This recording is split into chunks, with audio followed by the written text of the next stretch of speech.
Yo quiero hoy darle continuidad a algo que habíamos comenzado la semana pasada. Comenzamos una nueva serie titulada Retro Modo. ¿Y qué es Retro Modo? Retro Modo es, como aparece ahí la imagen que me gustó muchísimo, es darle rewind al cassette. Vamos, ¿alguien entiende esa, verdad? Vamos a darle rewind al cassette. Aquellos dicen, hay personas que dicen, ¿y qué es un cassette? Mi hija, yo le digo cassette, dice, ¿y qué es un cassette? Bueno, mi amor, eso es un cassette. Vamos a darle rewind al cassette. Vamos a ir un poco atrás, donde comenzó algo muy importante y es lo que yo quiero traer a su consideración. Pero antes de esto, quiero contarles una historia, a aquellos que les gustan las historias y les gusta la información. Resulta que cerca de San Francisco, California, de hecho en las costas de San Francisco, California, hay una isla, la cual está cubierta, obviamente si es una isla, está cubierta por agua a su alrededor. Y en esta isla se fundó en el 1934 o se reconstruyó en esa fecha, porque ya la isla existía, pero se reconstruyó en este lugar algo que fue de alojamiento o de hogar para alrededor de 1576 personas dentro de la sociedad que se podían catalogar como los criminales más peligrosos de toda la nación. ¿De qué estoy hablando? Estoy hablando de la isla de Alcatraz. Y ahí vamos a colocar aquí algunas imágenes. De hecho, tenemos varias imágenes para que puedan ver este lugar. Alcatraz es un lugar donde históricamente, ahí ven la isla completa, históricamente ellos en el 1934 crean lo que es la cárcel. Ahora, la cárcel, ¿cuál es la cárcel? Si se fijan en esta imagen, todo lo que ustedes ven en la parte de arriba, y ven el tótem, esa parte es la cárcel en sí, donde estaban las celdas. Si se fijan, tiene 3 pisos. La cárcel tenía tres pisos y se dividía en 4 bloques. Estaba el bloque A, el bloque B, el bloque C y el bloque D. Lo interesante de esto es que en el bloque D, ahí podemos ver un zoom de esta imagen. Ven el tótem en la parte de arriba y ven los 3 niveles. Si se fijan, el lugar era literalmente muy restringido. Pero resulta que en el bloque D, quisiera decir, existía lo que se llama el agujero. ¿Qué era el agujero? Bueno, el agujero era el lugar donde cuando las personas que llegaban a Alcatraz comenzaban a hacer lo malo dentro de Alcatraz, ellos le enviaban a ese agujero. Y era un lugar completamente solitario. Ahí ellos estaban literalmente, por decir, ciertos días estaban en castigo, estaban castigados. Hasta que se arrepentían y volvían otra vez y salían a lo que era la libre comunidad. ¿Está bien? De Alcatraz. Es interesante que la celda, lo que me llama la atención es que no sé cuánto mide su cuarto, pero solamente piense por un momento que los cuartos de esta celda eran de 9 pies de largo por 5 pies de ancho. 5 pies sería, por poner un ejemplo, es caminar, ya voy por 2 pies, ya voy por 4 y ya llegué al 5.º pie. O sea que 5 pies sería un extremo más o menos de aquí aproximadamente hasta aquí. ¿Qué cabía en 5 pies? Bueno, cabía una cama, cabía un inodoro, importante el inodoro, cabía una ducha y un pequeño escritorio. Y ahí se encontraban estos presos, ¿verdad? Cumpliendo su sentencia. Y este lugar por muchos años se conoció como el lugar más restringido de prisiones en Estados Unidos, al punto en que se pudo llamar uno de los lugares más restringidos del planeta. Se conocía como Alcatraz.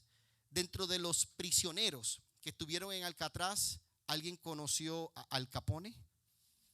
Fue uno de los prisioneros que estuvo en esta ciudad, en esta isla, quisiera decir. Ahora, ¿por qué digo todo esto? Porque a veces pensamos que lo que el hombre piensa es lo que piensa Dios y erramos una y otra vez. Porque el hombre, lo que para el hombre es una restricción, para Dios es simplemente algo que se puede abrogar, se puede eliminar. Y yo al final de esta enseñanza quiero traer nuevamente Alcatraz para ver qué ocurrió con Alcatraz. Pero me llama la atención que dentro de las investigaciones que estaba haciendo de Alcatraz me salió este pensamiento que dije, tengo que comunicarle. Y es que el pensamiento dice de la siguiente forma: solo hay algo más triste que vivir en una cárcel. ¿Y qué es? Es vivir en una cárcel donde las puertas están abiertas. Dicho eso, déjelo en su mente. Hoy quiero continuar con Retromodo. Y en la serie de Retromodo dijimos que volvamos al principio, donde todo comienza. Volvamos al principio por un momento. Y es interesante porque hoy yo quiero enfocarme en el acceso a la presencia de Dios. Pero si quiero hablar del acceso a la presencia de Dios hoy, me gustaría que visitáramos por un momento el pasado para ver de dónde surge todo esto de la presencia de Dios. Porque quizás en un momento dado no existía como tal esta idea, este pensamiento. Y para muchos hoy en día, trayéndolo a la memoria hoy actual, para muchos hoy en día hablar de la presencia de Dios implica como que eso es para un sector. Hay que ser pastor para estar en la presencia de Dios. Hay que ser un evangelista para estar en la presencia de Dios. Hay que ser un apóstol para estar en la presencia de Dios. Hay que ser un ungido de Dios. Y la pregunta que te quiero hacer es, ¿será cierto eso? O sea, ¿será cierto que para yo estar en la presencia de Dios y yo habitar en su presencia tengo que ser una de todas estas posiciones o calificaciones que el mundo le da? Y de eso vamos hoy a estar discutiendo, porque muchos creen esto. Pero la semana pasada colocamos un fundamento y se lo voy a traer a la memoria. Y el fundamento que colocamos la semana pasada es que la adoración es un estado del corazón. La adoración a Dios es el estado de cómo yo me sienta por dentro, cómo yo me siento en mis pensamientos, cuánto yo deseo adorar. Ahí es que está la adoración, ahí es que yace, ahí es que nace la adoración. Ahora, hoy quiero colocar un segundo fundamento, porque vamos a ir de avanzada. Y el fundamento que quiero colocar es que la adoración es un sacrificio que resulta en su presencia. En otras palabras, el resultado del sacrificio que es la adoración, entonces es su presencia habitando en mi vida. Por eso es que a mayor adoración, mayor presencia. Vamos, mueve que está a tu lado, dile: a mayor adoración, dile mayor presencia. Pero esto es lo mismo al revés. Si vamos al revés, a menor adoración, ¿qué ocurre? Menor presencia. Así que si yo quiero tener mayor presencia, ¿qué necesita aumentar en mí? Pero si la presencia de Dios está baja, es porque la adoración está como. Pues, ¿qué podemos hacer? ¿Cómo se arregla esto? Aumentando la adoración. Mientras yo más adoro, mientras yo más sacrifico, hago sacrificios, más presencia voy a tener. Así que, si ya entendemos esto desde el principio, hermanos, podemos orar y nos vamos de aquí porque ya todo el mundo entendió el mensaje. Ahora, permítame enfocar 4 puntos que quiero discutir contigo hoy. Primer punto es: ¿cuál fue el tabernáculo de Moisés? Porque me parece que por ahí comienza este concepto de lo que es la presencia de Dios. Pero no nada más se queda aquí, quiero que descubramos la tipología de ese tabernáculo en los tiempos actuales. Y próximo es que quiero que veamos los 3 accesos. El tabernáculo tuvo 3 accesos. Y vamos a ver esos 3 accesos que tuvo el tabernáculo. Y finalmente lo que pretendo es darles un panorama de cómo un sacrificio hoy día me acerca más al Señor. Por ende, si me acerca más al Señor, me acerca más a su presencia. Oremos. Señor, te damos gracias. Y yo te pido hoy que tú me unces, Espíritu Santo. Por favor, pon en mi mente pensamientos claros. Que yo no divague y que no diga cosas que tú no quieres que yo diga. Ayúdame, Señor, a llevar tu mensaje con mucho temor y temblor. Padre, como te he dicho antes, te lo digo una vez más, úsame como micrófono a las naciones para hablar lo que tú desees que yo hable. En el nombre de Jesús. Amén. Si me acompaña el libro de Éxodo, capítulo 19, versículos del 5 en adelante.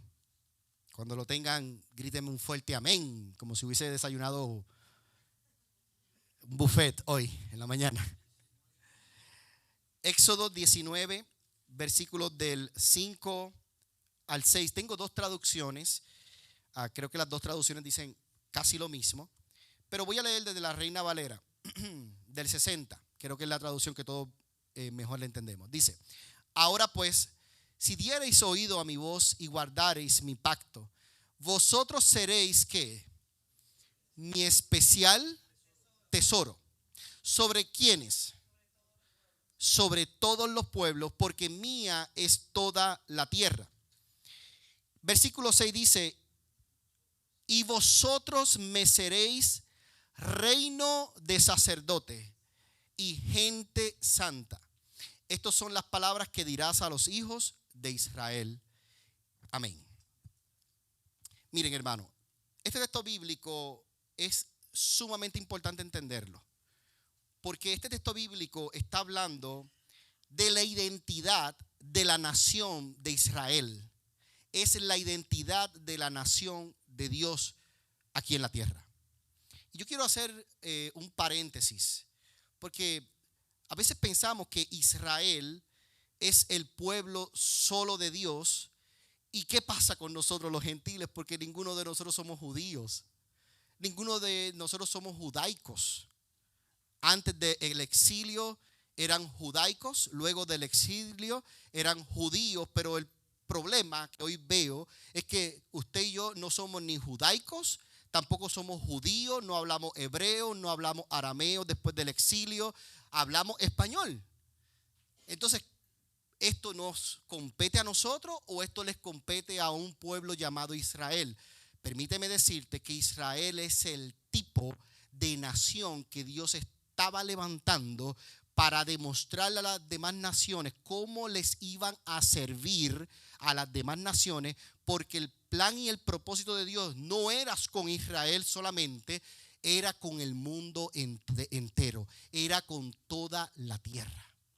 Dicho eso, varias cosas que me llaman la atención de este texto bíblico es que habla de guardar mi pacto. Estamos hablando del pacto que Dios hizo. Y Dios hizo varios pactos. Hizo un pacto con Noé. ¿Se acuerda? Después del arca hizo un pacto con Noé, que no iba a destruir más la tierra y que iba a colocar el arco iris. Permíteme decirte que el arco iris no es una cultura o una sociedad o una ideología de pensamientos. Eso no es el arco iris.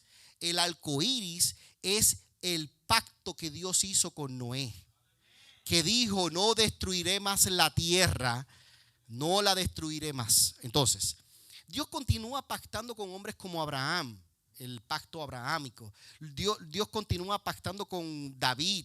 Bueno, hay varios pactos, no podemos entrar en todos los pactos, pero hay varios pactos. Lo que quiero decirte es que el pacto, ¿para qué se hace, pastor? Se hace para guardarlo. Entonces Dios le estaba diciendo: es que yo quiero que guarden el pacto. Y el pacto que Dios estaba estableciendo, dentro del pacto está en la adoración. Y eso es lo que yo me quiero hoy enfocar en estos próximos minutos. Y es que la adoración proviene del pacto que Dios hizo con un pueblo. ¿Vieron? Porque Dios sabía que si no les hablaba de adoración, ¿qué iban a hacer los israelitas? Iban a buscar hacerse ídolos, iban a buscar adorar a dioses paganos, iban a buscar a adorar de alguna forma. Y ¿sabes qué quiero decirle? Tristemente, así ocurrió. Muchas veces le dieron la espalda a Dios, rechazando a Dios y buscando adorar ídolos y buscando adorar baales. ¿Cuántas veces, pastor? Una y otra vez. Una y otra vez hacían lo mismo. Entonces, si analizamos lo que ocurre con Moisés y con el pueblo de Israel, en el momento cuando ellos están en el desierto, después de salir de la tierra de Egipto, ellos se localizan en el desierto. Ellos comienzan a caminar hasta un lugar llamado el monte Sinaí. En este lugar, Dios, por primera vez, di conmigo, por primera vez Dios va donde un hombre y le dice: a partir de ahora voy a establecer la ley. Por primera vez. Antes de este punto, Dios utilizó hombres como Noé, como Abraham, como Isaac, como Jacob, para ir llevándolo hacia este punto. Todavía no había ley. Dios había hecho promesas, pero ahora es que viene la ley oficial. ¿Y dónde se dio la ley? En el monte Sinaí. Cuando la ley baja, la ley, Dios le habla a Moisés. Y fue en los capítulos del 19 al 24 que Dios le dice, número 1, la nación que va a nacer va a tener 3 cosas importantes. Número 1, va a tener un rey. ¿Y ese rey quién era? Jehová. Número 2, va a tener un pueblo. ¿Y quién era el pueblo? Israel. Y número 3, va a tener una tierra. ¿Y cuál era la tierra? Canaán. Entonces tenía los 3 elementos para establecer un reino. Resulta que el reino no puede ser reino si no hay constitución. Imagínese un pueblo o un reino sin constitución. ¿Qué pasaría en un lugar donde no hay una constitución? Que todo el mundo haría lo que bien le conviene o le parezca. Y cuando vemos el libro de los jueces, ¿qué vemos? Los hijos de Israel hacían como mejor les parecía y siempre hacían lo malo. Pues entonces, para Dios arreglar este problema, Dios les dice: vamos a colocar una constitución. Y cuando se acuerdan lo que pasa en Éxodo 20, ¿no? Que Moisés llega con los 10 mandamientos y con toda la ley. Ahora bien, dentro de esos 10 mandamientos y toda la ley, ocurre que Dios le habla acerca de construir el tabernáculo. Y aquí es donde yo quiero estar unos minutos con ustedes, porque es que mi pregunta es: ¿por qué Dios le está dando un tabernáculo a Moisés y unas instrucciones tan claras? Porque el tabernáculo era el lugar donde iba a residir la presencia de Dios. En otras palabras, Dios quería estar con el hombre, pero quería estar con el hombre no a la manera del hombre, sino a la manera de Dios. Y esto nos deja decir algo importante en este tiempo.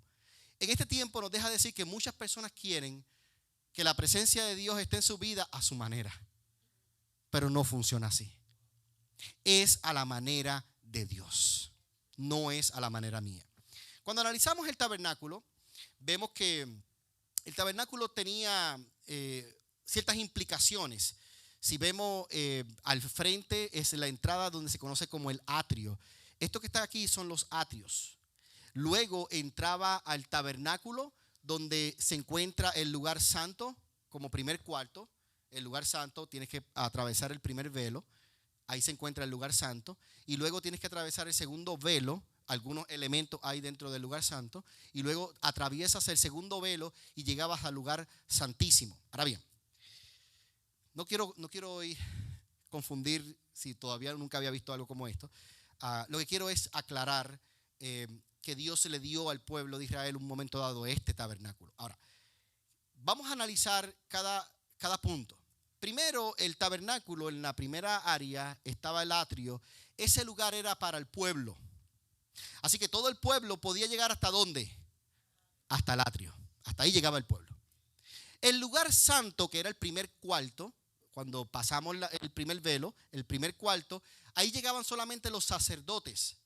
Quisiera decir, ¿verdad? Para que tenga un ejemplo, un poco de ejemplo mejor, pues llegaban los pastores en ese punto, en el lugar santo. Pero la iglesia, ¿dónde llegaba? A los atrios. ¿Y dónde llegaba el sumo sacerdote?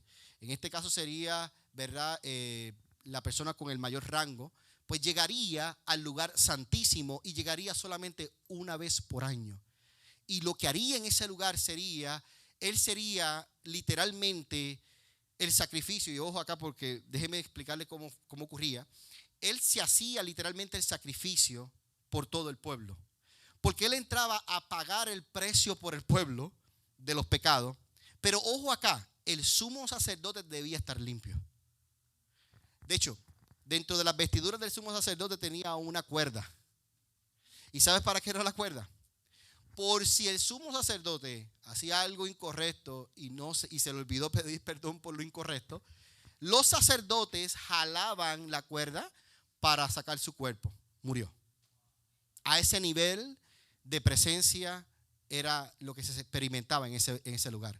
Así que yo quiero que entendamos algo. Porque volver al retromodo, volver al principio es importante para saber que la presencia de Dios es digna. La presencia de Dios es digna. Dios es un Dios digno. Dios es un Dios que es santo, que Él es poderoso. Él y su presencia es respetable. Y nosotros en lugar de Él entendemos que los tiempos pueden cambiar, pero Dios no cambia. Y su presencia santa, digna, no cambia. Entonces, veamos por un momento el atrio. Si ustedes ven en ese lugar, que es como cuadradito, en ese lugar era el lugar del sacrificio. Ahí se levantaba el sacrificio. Pero cuando Dios le da la instrucción a Moisés, Dios le dice, lo van a hacer de esta manera. Van a hacer los sacrificios de dos maneras, o personal o sacerdotal. El personal van a hacerlo, la persona va a hacer sacrificio, obviamente, y el sacerdotal, él tiene que hacer el sacrificio, solo que el sacerdote ayuda. Pero al final él tiene que hacer el sacrificio. ¿Y qué sacrificaban ellos en este lugar? ¿Qué ellos sacrificaban en ese lugar? Bueno, sacrificaban 5 ofrendas diferentes. Primera ofrenda era la ofrenda expiatoria. Segundo era la ofrenda de pecado. Tercera era la ofrenda de paz. La próxima era la de grano. Y la última era la de holocausto. Por razón de tiempo no puedo entrar en todas las ofrendas. Y no es el tema del mensaje del día de hoy. Pero lo que quiero decirte es que este era el orden de prioridad en las ofrendas personales. En las ofrendas sacerdotales se ofrecían las mismas, con la diferencia de que ahora la primera era la de paz. Y la de paz quiero explicarla. La de paz era cuando una persona quería dar una ofrenda agradable a Dios. By the way, todas las ofrendas eran voluntarias. Pero era una ofrenda agradable a Dios para presentar algo o alguien. Y esta ofrenda era casi como una celebración donde el sacrificio, que era un animal, se sacrificaba y una vez se sacrificaba el animal, podían utilizar la carne para comérsela, porque era una celebración del pueblo. ¿Está bien? Y de esa manera se hacía la de paz. Versus la ofrenda que tenía mayor renombre o la de mayor importancia era la de holocausto. Y en esa todo completo se consumía. Nadie podía comerse nada.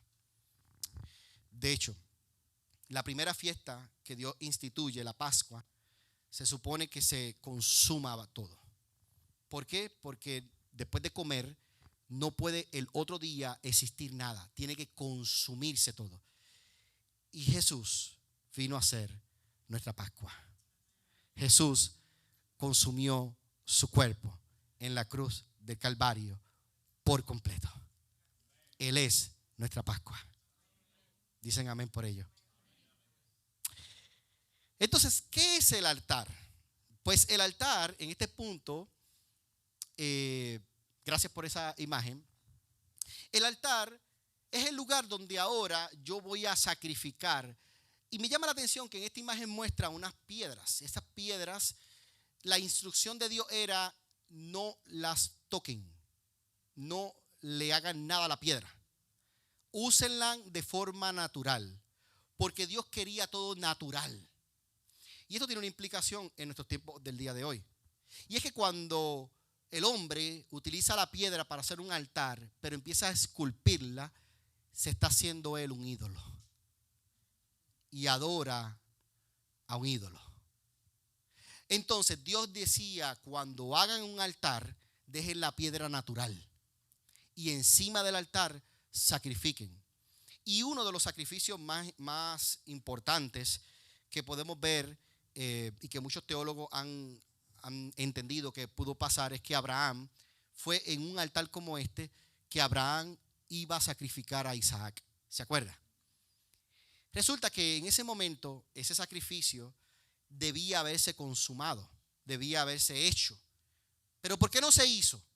No se hizo porque Dios estaba viendo la obediencia en Abraham. Dios no estaba pensando que Abraham tan solo iba a terminar con su hijo, aunque Abraham estuvo dispuesto a hacerlo. ¿Vieron? Estuvo dispuesto. Pero no es esa la enseñanza que Dios le estaba dando a Abraham en ese momento. Dios lo que estaba mirando era el corazón de Abraham. Recordemos que la adoración comienza como una condición del corazón. Entonces, al pasar la prueba Abraham en un altar de sacrificio, entonces vemos que consumado fue todo. Dios vio el corazón de Abraham. Dios dijo, este hombre tiene el corazón de un adorador. Está dispuesto, disponible para que yo pueda ahora pactar en él y yo pueda ahora darle promesa a él, porque a partir de este hombre que tiene mi corazón, que tiene el corazón de un adorador, que sabe lo que es el sacrificio, a partir de este hombre yo voy a establecer una nación santa y un linaje escogido. ¿Y qué esto nos dice en nuestros tiempos del día de hoy?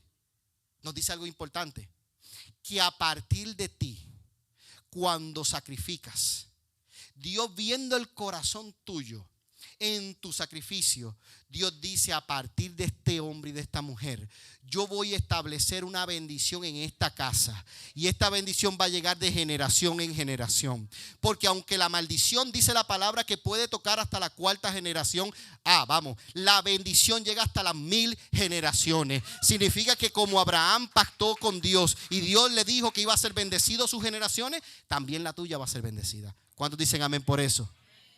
Yo lo creo.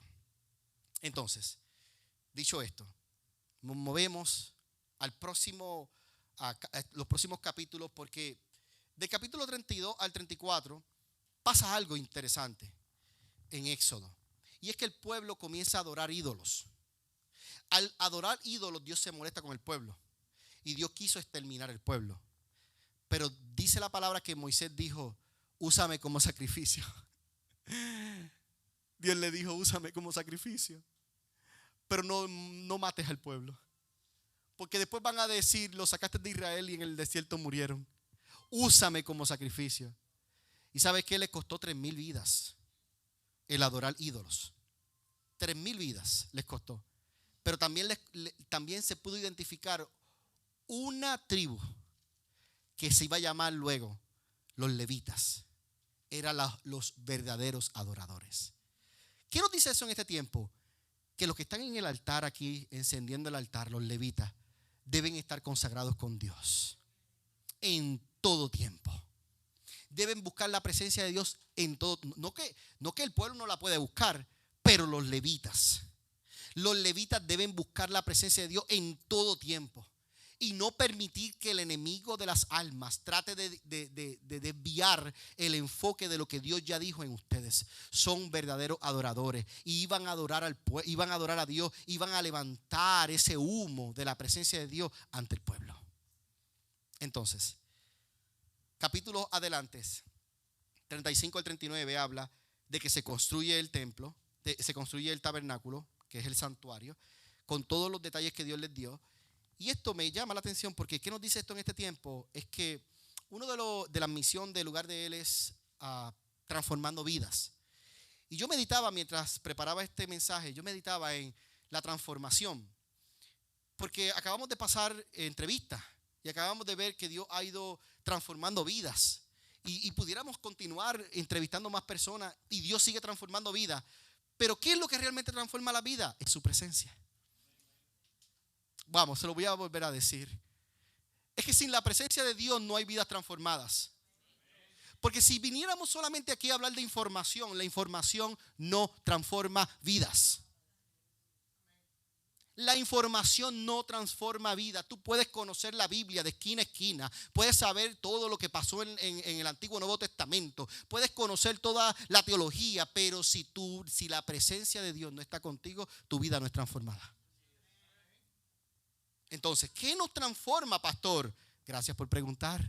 Su presencia. Su presencia nos transforma. Y por último, la dedicación del tabernáculo. Dice la palabra que se mueve la nube. ¿Se acuerda la nube que estaba estática en el monte Sinaí? ¿Se acuerda? Esa nube ahora se mueve y posa encima del tabernáculo. Y hay cosas que me llaman la atención de esto. Número uno, Dios le interesa estar con el pueblo. ¿Se fija? Dios le saca al pueblo de Egipto, pero Dios no se queda en Egipto, Dios se va con ellos. Cosas interesantes que en Egipto, en el desierto, Dios habla con Moisés en una nube y Dios estaba con el pueblo. Y luego que Dios le dice, ahora continúen el viaje, ahora Dios se mueve en la nube dentro del tabernáculo, pero Dios siempre estaba interesado. Inclusive cuando lo rechazaron a Dios, todavía Dios decía, ¿sabes qué? Todavía quiero continuar con el pueblo. Déjenme decirle esto, y no estaba como dice Jorge en el libreto, pero déjenme decirle esto, que cuando el pueblo de Israel llega a conquistar la tierra prometida y llegan los espías con la mala noticia, Dios le dice, ¿sabes qué? Ninguno va a entrar por desobediente. Dios pudo sacar su presencia de ellos porque Dios se molestó, eran desobedientes. La pregunta que te voy a hacer, ¿por qué Dios no se fue? Dios permaneció con ellos durante casi 40 o un poco más de tiempo con ellos. Porque Dios deseaba habitar entre el pueblo. ¿Qué nos dice esto, pastor? Nos dice que hoy Dios, no importando los errores que has hecho. Bueno, voy a decir lo que quería decir de verdad. No importando las metidas de pata que has dado.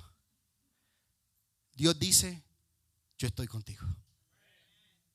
Mi presencia va contigo. Mi presencia te da sustento. Mi presencia te da aliento. Mi presencia está a tu lado. No importando los errores una y otra vez que nosotros hemos cometido. Y déjenme decirle algo, y que continuamos cometiendo. Entonces, esto es el altar. Esto es el sacrificio. Este era el tabernáculo. Esta era la presencia de Dios en el tabernáculo. Pero yo le veo a esto todavía algo un poco que se debe cuestionar. Y es que Dios no está mandando a nosotros al lugar de Él ahora que al frente coloquemos un altar para empezar a sacrificar. Venga, hermano, traiga vacas, traiga cordero, vamos, traiga lechoncitos y vamos a empezar ahí a levantar un altar ahí, vamos a empezar a quemar. Dios no está diciendo eso. No, eso era el tiempo antiguo. Pero yo le veo aquí un reto mayor, y es que ahora pensar que todo esto era solamente en el tiempo antiguo y que ya no nos compete a nosotros, nos hace insensible a la presencia de Dios.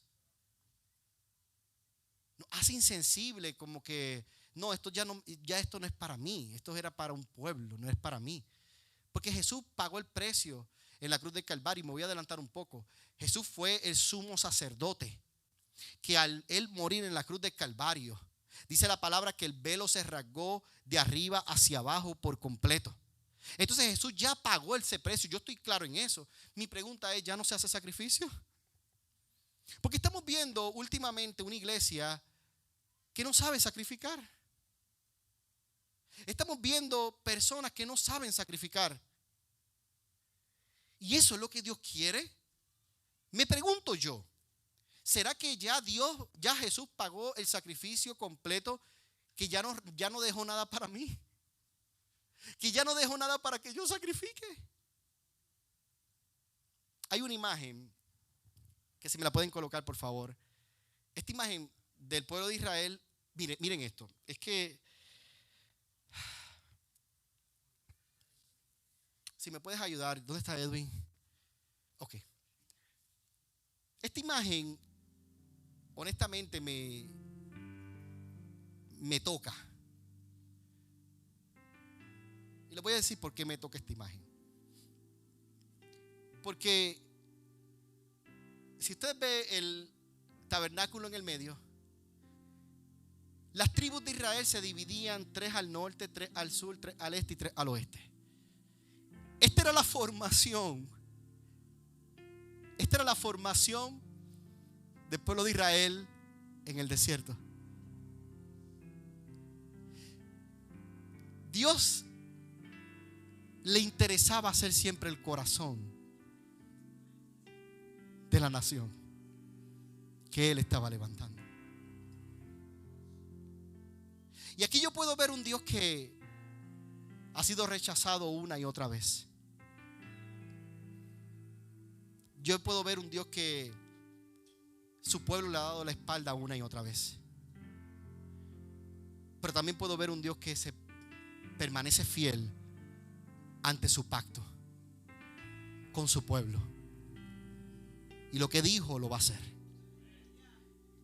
Lo que Él dijo que iba a hacer en tu vida, Él lo va a hacer.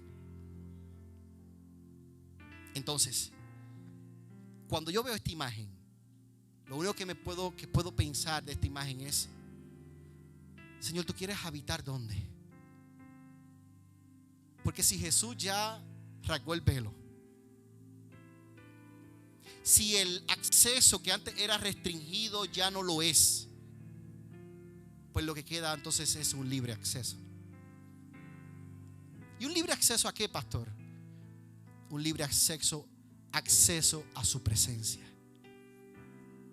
Así que tú has venido hoy al lugar de Él, no lugar mío, no lugar de uno de los hermanos de aquí. Tú has venido al lugar de Él, para que sepas que Él te dio libre acceso a su presencia. Pero si volviéramos al Alcatraz por un momento,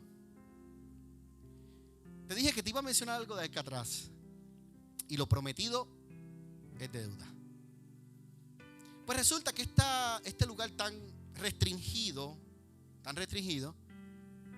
en el año 1962 se conoció como el escape de Alcatraz. ¿Qué ocurrió en esa fecha, pastor? John Anglin, Clarence y otro más, y Frank Morris, se escaparon de esa cárcel. Pero durante el tiempo de 29 años, sobre 36 prisioneros intentaron escaparse. Así que la cárcel, que era la cárcel más restringida de toda la nación americana, se dieron cuenta que no era tan restringida. Y que si esa cárcel permanecía, era un punto débil para el Departamento de Justicia. ¿Qué decisión toman? En el 1963, un año después, toman la decisión de clausurar la cárcel. Pastor, ¿y qué hicieron con Alcatraz hoy? Vaya a California. Sobre 1.5 millones de personas visitan ahora la cárcel como un museo. Y esto me llama la atención porque, como le dije anteriormente,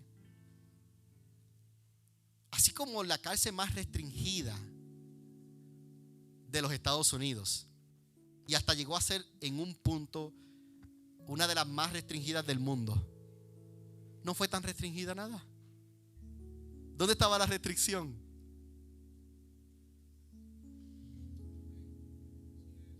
Tú que me ves por internet, quiero decirte, ¿dónde está la restricción de llegar a la presencia de Dios? Aquí. Para de huir. Para de restringirte. ¿Por qué continúas restringiendo? Si Dios está tocando tu puerta cada día más para que entiendas que Él quiere visitarte y que su presencia tiene el libre acceso para tu vida.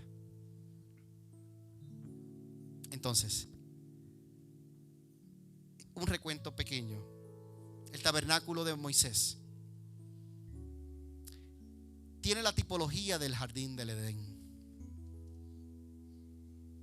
Es espejo artificial del jardín del Edén. Si fuéramos a Génesis, el jardín del Edén, dice la palabra que el Espíritu se paseaba entre las aguas. Ahora, esa presencia que se paseaba entre las aguas, ahora entra en un tabernáculo. ¿Vieron que no se quedó en el Edén? Come on. Vamos, alguien tiene que estar aquí. ¿Vieron que Dios, después del hombre y la mujer, hacer lo malo y pecar, Dios no dejó su presencia en el Edén. Dios movió su presencia a donde estaba el pueblo. Pero luego del tabernáculo, que desciende del monte Sinaí, del humo, de la nube, ese humo, y ahora va con el tabernáculo, todavía esa presencia continúa con ellos, librándolos de batallas. Cada vez que iban a pelear tenían que consultar a Dios. ¿Tú sabes por qué a veces perdemos tantas batallas en nuestra vida? Porque peleamos a nuestras fuerzas. Y Dios le decía al pueblo una y otra vez: no es a su fuerza, soy yo quien peleo. Y cada vez que Dios decía: yo soy quien peleo, vayan, conquisten, el pueblo ganaba. Pero déjenme decirle algo: cada vez que el pueblo también se levantaba a pelear por él mismo, también perdían. ¿Por qué a veces perdemos batallas en nuestra vida? Porque no le estamos consultando a Dios. A mayor adoración, mayor presencia. Y hoy, en nosotros mismos, su presencia habita. Después que Cristo quebró el acceso, después que Cristo quebró, rompió el acceso, ahora Él habita en tu corazón y en el mío. Pero Hebreos 13:15, la palabra enseña: por lo tanto, por medio de Jesús, ofrezcamos un sacrificio continuo de alabanza a Dios, mediante el cual proclamamos nuestra lealtad al nombre de Dios. ¿Qué quiere decir esto? Que ya Cristo pagó el precio, pero todavía hay un sacrificio que tú y yo tenemos que hacer como iglesia. Y tú podrás llegar hoy al lugar de Él y decir: pero esta es la primera vez que llego a una iglesia y ya me están hablando de sacrificio. No, porque es que en la vida tú sacrificas, lo que pasa es que nadie te lo ha dicho. Sacrificamos una y otra vez. Tantas cosas sacrificamos. Hay quienes sacrifican su familia por un negocio de éxito. Hay quienes sacrifican su pareja por ir en busca de otra. Hay quienes sacrifican sus hijos porque no hay tiempo para ellos. Pero nadie se los dice. En la vida nadie nos los dice. No nos enseñan a sacrificar. Pero vivimos vidas de sacrificio. Y vivimos vidas perdiendo batallas. ¿Qué podemos hacer, pastor?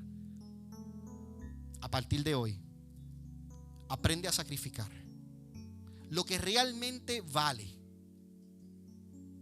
Tu alma vale mucho. La vida de tu familia vale mucho. La vida de tu pareja, como decíamos ayer en las 4 estaciones, vale mucho. Entonces hay que saber qué sacrificar. Y hoy vamos a sacrificar. Los minutos que nos restan, vamos a sacrificar hoy. Miren, hermano, voy a decir esto con mucho temor y temblor. Donde yo estoy parado ahora no es un stage, es un altar. Porque estamos tratando de secularizar la iglesia y le queremos llamar stage, porque en el concierto le llaman stage. Pero esto es una iglesia, esto es la casa de Dios. Esto es un altar. Y si tú ves esto como stage, no vas a poder sacrificar, porque en los stage no se sacrifica nada. Vamos, ¿cuántos han ido a un concierto a sacrificar algo en el stage? No se sacrifica nada en un stage. Pero en un altar, de hecho en español sería tarima. No sé si tiene otro nombre, pero sería plataforma, tarima, escenarios. Pero ¿sabes qué? ¿Por qué nosotros le llamamos altar? Porque es el lugar de sacrificio.